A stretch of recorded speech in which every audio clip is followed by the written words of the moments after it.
without surname. So now your iPad should be co-host too. Okay.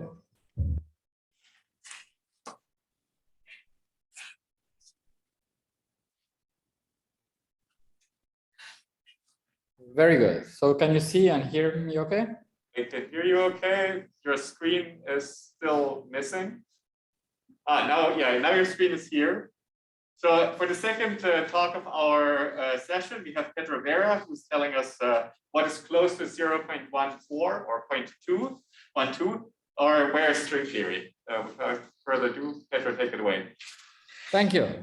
So I decided to change the title of the talk from 0.14 to 0.12 for reasons that will become clear during the talk. So the talk was originally, the title was 0.14 and the subtitle was Where is String Theory?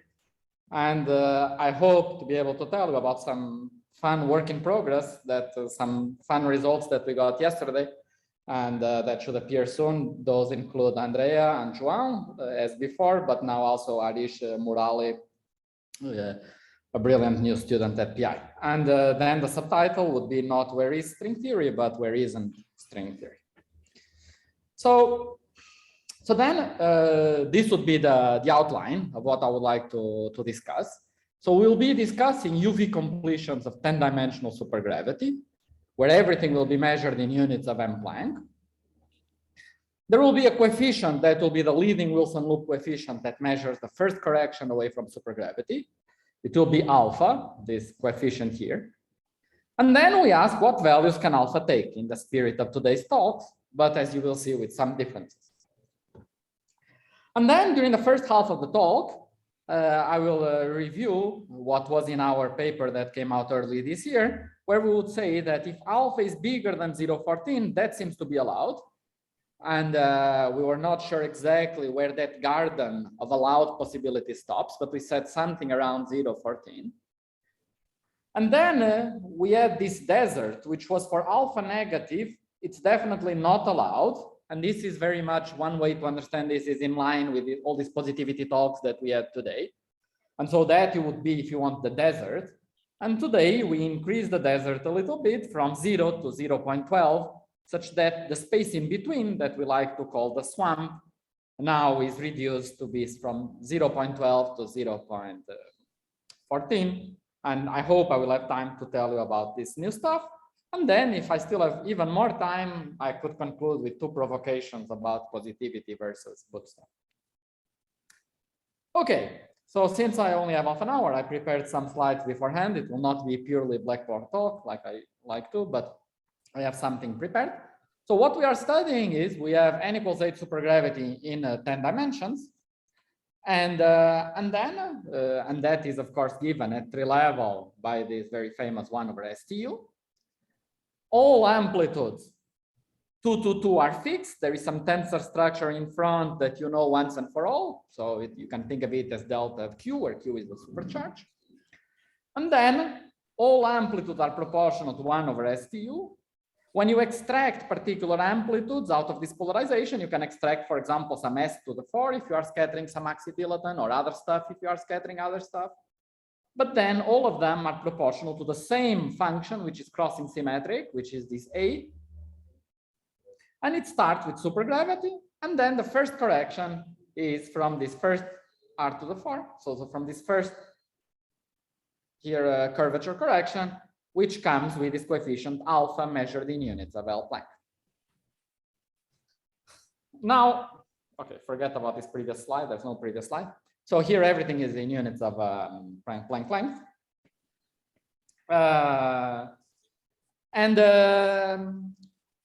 And what do we know about this alpha?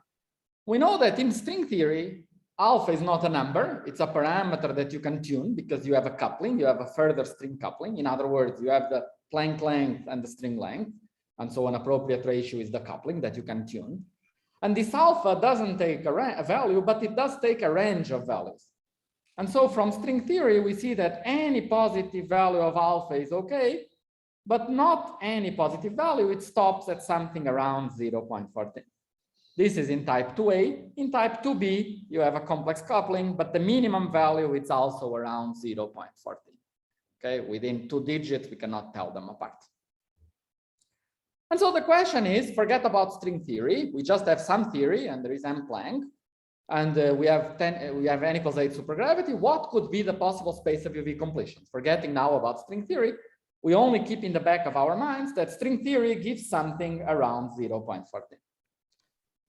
And so the answer in our paper earlier this year with João and Andrea was, and I will explain where these numerics come from, but we did a bunch of numerics, and I will again come back to them. But the outcome of all these numerics, after you do a bunch of extrapolations, was that there is some window with some error bars, but the answer turns out to be that anything above some value around 0.14, let's say 0.14 plus minus 0.02, something like that. Anything above this value, so anything above this line is okay. Everything here would be allowed. And then, as I said in the beginning, everything in this red region, everything below 0 would be excluded. And then there was this big swamp here that today I'm going to try to shrink a little bit. So in the paper, we were exploring some parameters up to this dashed line. What I'm showing you here is new stuff that we have now. And we had some feats in the paper that stopped here. And now with the new points, we can congratulate ourselves that our feat was quite good indeed. Okay, so then let me tell you a little bit about these plots and about the details on how we got from how we prepared some numerically, set up our problem, and got this number around 0.14. And the first parameter I'm going to tell you about is this n, this parameter n that appears here, that you see we increase to get better and better curves that then approach this dashed line, which is the 0.14. So what is n? N is very simple. So we start with our amplitude, that is a function of s and t. You can think of it as also a function of u, even though of course they are not independent, which is given by 1 over s, t, and u, plus some crossing symmetric UV completion that contains everything. All these cuts and so on that Claudia was mentioning will be in these next terms. Now, these next terms, what is the analytic structure of these next terms? There is the cuts, as I said, at s bigger than 0, t bigger than 0, u bigger than 0, but we believe nothing more. And therefore, what we do is we describe all the complex plane minus the s bigger than 0 cuts by some variable rho of s, and we expand our amplitude to rho of s to the n. So rho of s is a variable that sends the complex plane in s minus the cut that does circles like this, that avoid the cut. They are mapped in rho to usual circles in some unit disk, where then this boundary of this unit disk, if I draw the boundary here, say this line here, would be, say, the top of the cut. And so, because we have an expansion that now is convergent in this rho variable, all we do is we take this rho variable. Well, it's not just a function of s, there is also t, and there is also u. There are some coefficients that are related to the expansion of this amplitude, n, m, and k, and we sum. And we sum up to what? If we sum up to infinity, we describe anything, and we sum up to n. And this is what this n is. Okay? So n is a cutoff. It's a cutoff in our ansatz. And the claim is that when n goes to infinity, we would describe any amplitude a. But in practice, we truncate. In practice. And for us right now, it's bigger or equal than 36. We cannot go above 36. Okay. So then this gives us an ansatz where this stuff here would be what you call the UV completion.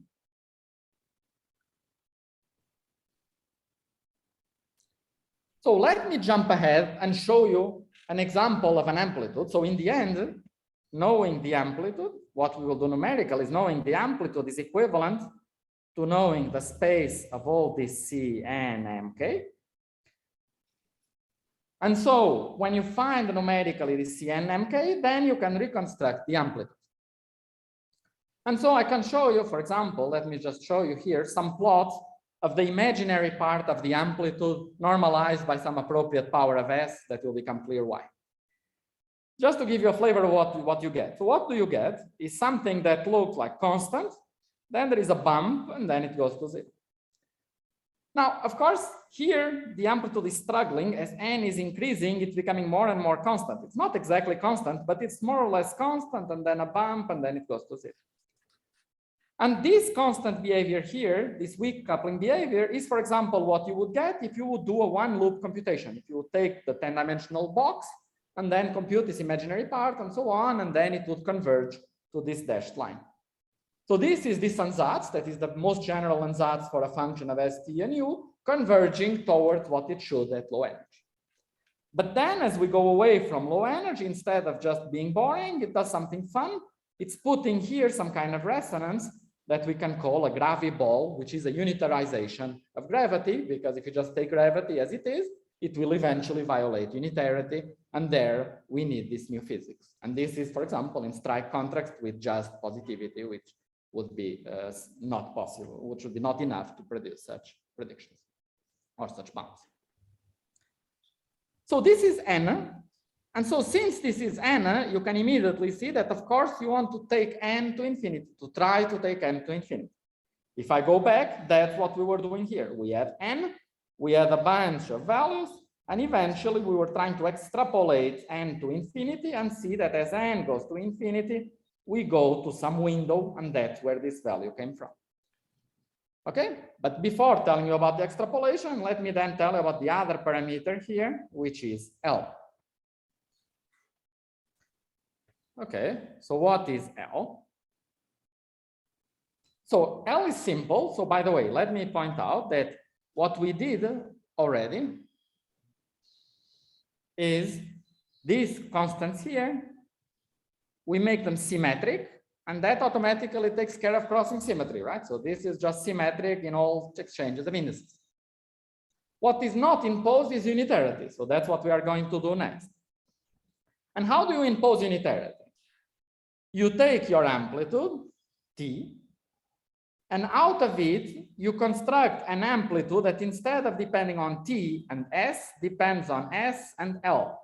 L is the spin. And what is this amplitude? Is the amplitude where you prepare a state with two particles, but definite spin L, and you ask what's the amplitude to get in the future two particles? Well, if it's two particles, they will have the same spin L, spin is conserved. So because it's an amplitude for two particles to continue to be two particles, the square of that amplitude is a probability. And so what we have to impose is that this probability, the square of this function, when S is physical for positive S, this is a probability of two particles producing two particles must be smaller or equal than 1. Right?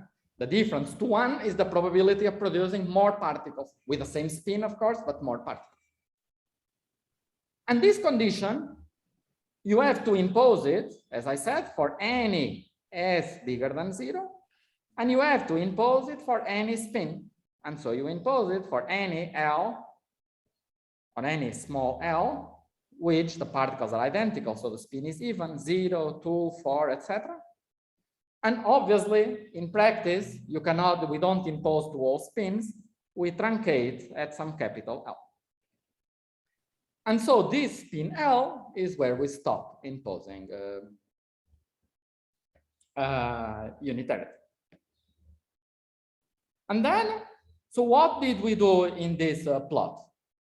In this plot, what we did is we asked the computer, minimize alpha. Alpha is what? Is a linear combination of all these constants, C, N, M, K, right? Because given the amplitude, you can extract alpha. Subject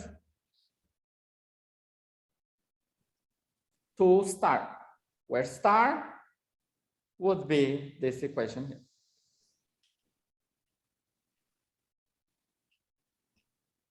And you minimize where the variables of your minimization are this constant C. And so you do it for each alpha. This star, of course, depends on capital L. This number of constants and so on, it depends on n. And so for each n and L, you get 1 point here.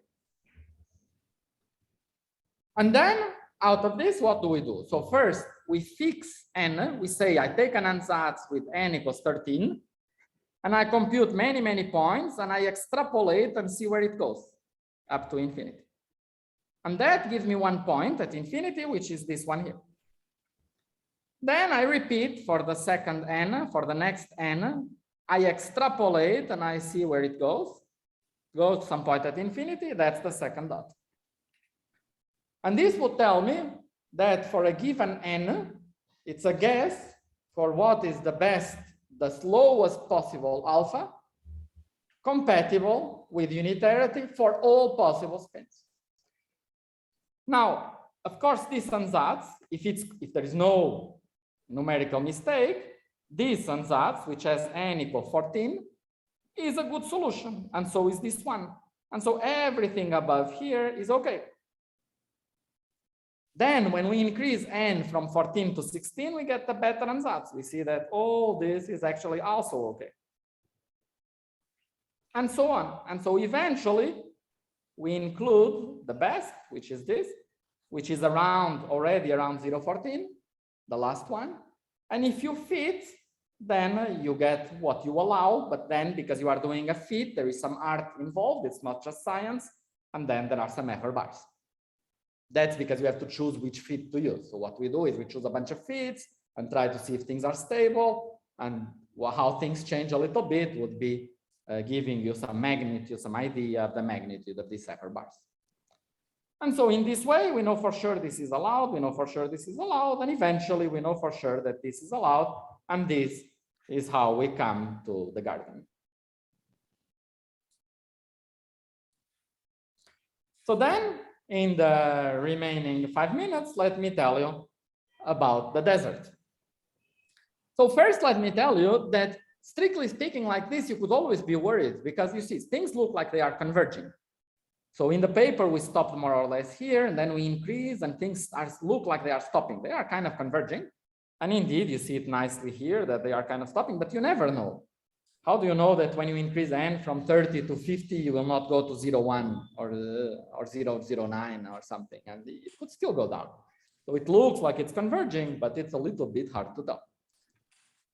And so we would like, as I said, to have bounds coming from the opposite direction that would say, for sure, this is excluded, and we would like to have, instead of having just a bunch of points that say this is allowed, this is allowed, this is allowed, this is allowed, we would like to also have some plots coming from the opposite direction that say this is bad, this is bad, this is bad, this is bad, so that we would be shrinking our ignorance and eventually converging towards the right value. And so this would be the goal, and I'm going to tell you something which goes in this direction. And so the idea is that basically here, let's discuss a little bit these curves a little bit more.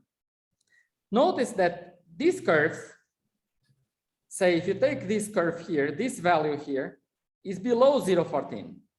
Because what is happening here? You have this amplitude and you impose unitarity, say for all spins up to spin 30, right? But you did not impose unitarity for spin above 30. And this constant alpha, which is the first UV correction, another way of thinking about, sorry, where is this? Sorry, I have prepared this. Here. Another way of thinking about this alpha, there is a trivial contour manipulation you can do. You just integrate the amplitude divided by s to the 4 around some particular arcs. You are careful with the cuts and so on, but even being careful with the cuts, it's totally fine to do this. And you show that alpha is given by an integral of the imaginary part. So of course, the imaginary part in the forward limit is positive, and therefore alpha needed to be positive. The area below this curve needed to be positive. But then you see that the area needs to be positive. And indeed, this is a consequence, the imaginary part being positive is a consequence of unitarity. Because each wave by wave, unitarity imposes that the contribution to the imaginary part is positive. But if you only impose spins up to 30, what you will get is that the first 30 spins, by definition, they need to be positive, but then the other ones will screen alpha and give you a result that is actually smaller than the final result. And therefore, there is this screening phenomena that tells you that this value, what's happening at this value is that the higher spins above 30 are screening the values below 30 and therefore leading to an alpha that is below. And these ones here, they are screening, but a little bit less. And eventually, when you go very, very far away, even the higher spins, they can screen, but they are already very few and they cannot screen much, and you are converging to the right result. And so what you get is you have to, in this way of thinking, you fix n, and then you fit in L first, and only then you fit n. And that means that all this stuff down here is garbage. You throw this away. The only reason why you care about all this is to fit to infinity, is to help you fit to infinity. Otherwise, this is a little bit irrelevant. You only care about the convergence. And that's kind of a pity, because we would like to use all this data of lower spins to also get some information about the lower bound, and that's what we are going to do now. So let me show you first here, again, what I was saying before, that normally if you stay at some finite, if instead of first thinking about going first to infinity in L, think about going first to infinity and n, what happens? You start here above 0.14, and eventually as n increases, your ansatz is better and better, so you can minimize more and more. But eventually you go below 0.14 and you keep minimizing. And you would continue and you would stop here at 0. And why? Because the higher waves would just screen. And so you would get a curve like this. This is in log scale. And you see in log scale, it just goes down and poof, eventually it would be 0. And if you scan here, you start above 0.14, you go, go, go, go, and eventually you hit 0. And if you scan here, you go, go, go, and eventually you hit 0. And so the idea that we had a few days that we had was the following. Let's think that alpha, this Wilson coefficient, is the integral of the imaginary part of t, of s, at t equal to 0, defined, divided by some s to the 5 ds. And of course, as we say, it's positive, because the imaginary part of t is positive. Now, this quantity is bigger than the integral of the imaginary part of t, where we truncate this, we decompose this into sums, and we truncate this over spin smaller or equal than L, divided by s to the 5 ds. By this, I mean you just write t as a sum of partial waves, and you keep the first few L's. Now, why is this true? Because each of them is positive, so the ones we drop are positive. And so this is positive, right? This is big, so this is a true statement, because the difference between these two lines are a bunch of positive terms for small l bigger than capital L. And so this defines now an alpha that we can call alpha L, or truncated alpha. And now what happens is that by definition, this truncated alpha, I could now try to minimize the truncated alpha. And if I minimize the truncated alpha, if I converge, then that truncated alpha will be for sure below the correct alpha, right? Because of what I wrote here. Because the correct alpha is this plus something positive. So if I minimize this, I get a bound from below. And now there is no possibility of screening, because by definition, we take the imaginary part of the first 10 guys, and the first 10 are positive by unitarity. We impose unitarity up to 10, and so they are positive. So for sure, I get a positive result, but there is no way of screening using the outer ones. And so if you do it, now you can repeat this game and go vertically here at fixed spin. And beautifully, instead of just shooting down to 0, instead now you get curves like this that go to a plateau. And so now we can converge and predict the value here at infinity of what it's going to converge to. you see beautifully that now alpha equal 80, 100, and 120 are more or less already on top of each other. We are running right now L equals 10, because maybe even L equals 10 could be enough. We wanted to have it ready for the talk, but I don't know if Arish has news. Maybe it's ready and he can show us. But basically, it allows us to say that this is lower than the correct alpha. And so this plateau is lower for sure than the boundary between what's allowed and not allowed. And this plateau is at 0.118. And so the punchline is then exactly what I announced here, that 0.12, this value that it's converging, because we see that there is converging to a plateau, we see that this alpha up to 100 can go at most up to 0.12. And so the boundary is for sure above this 0.12. And therefore, now we know that the boundary is somewhere between 0.12 and 0.14 measured in units of M Planck. Pedro, it's 4 minutes including, Pedro, it's 4 minutes including questions. What would it mean if it would be, sorry, can I just say a sentence? Can I just sorry. Yes. Yeah. So now what does it mean? So string theory, as we said, goes all the way up to 0.14. So string theory is exactly occupying here. So this would be where string theory is. Now we find that 0.12 from 0.12 downwards, it seems to be excluded. 0.14 upwards seems to be allowed, which coincides to the region of string theory. Suppose indeed we improve this numerics and we find a small gap. Then you could say, well, it could mean that between 0.12 and 0.14 there are theories that are not string theory. Or it could mean, and this is something we would conjecture now, that once we impose some black hole physics at high energy, that we would shrink this gap, and then we will beautifully shrink the swamp all the way to 0.14. And with this speculation, I will conclude and apologize for being slightly over time. Thank you.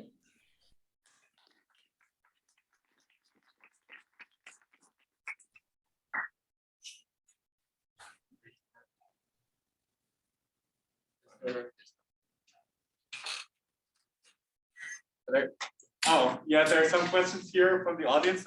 Maybe Demetrius? Naively, I would think that we cannot go above 0 because it seems like imaginary part of t being 0 is the solution to unitarity. So how exactly can you go above 0? No, imaginary part of t is not a solution to unitarity, right? Imaginary part of t being 0, isn't that a solution? No, I mean, as soon as you fix supergravity, right, you need to unitarize. I see. Okay. So if you take this, I see, I mean, imagine I go here, you see, I mean, I take our this amplitude, right?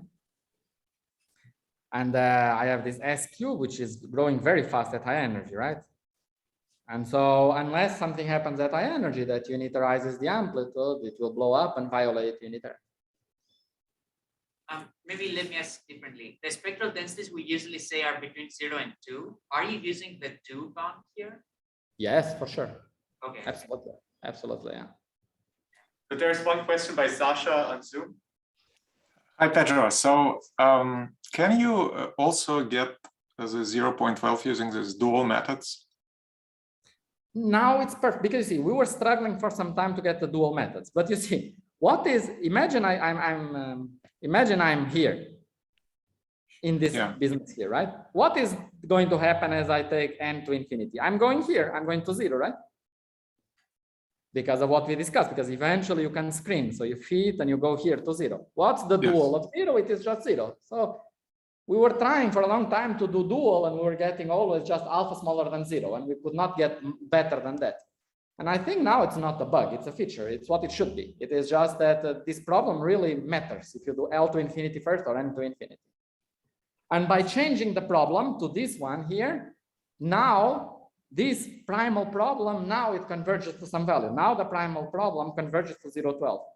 And so now it should be possible to do a dual problem that gets this 0.12 also from the other direction.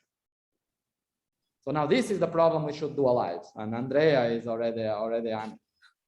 We are trying now to produce some dual numerics for this new primal that that converges to the same primal as L goes to infinity, but that finite L now gives a value which is well defined and above 0.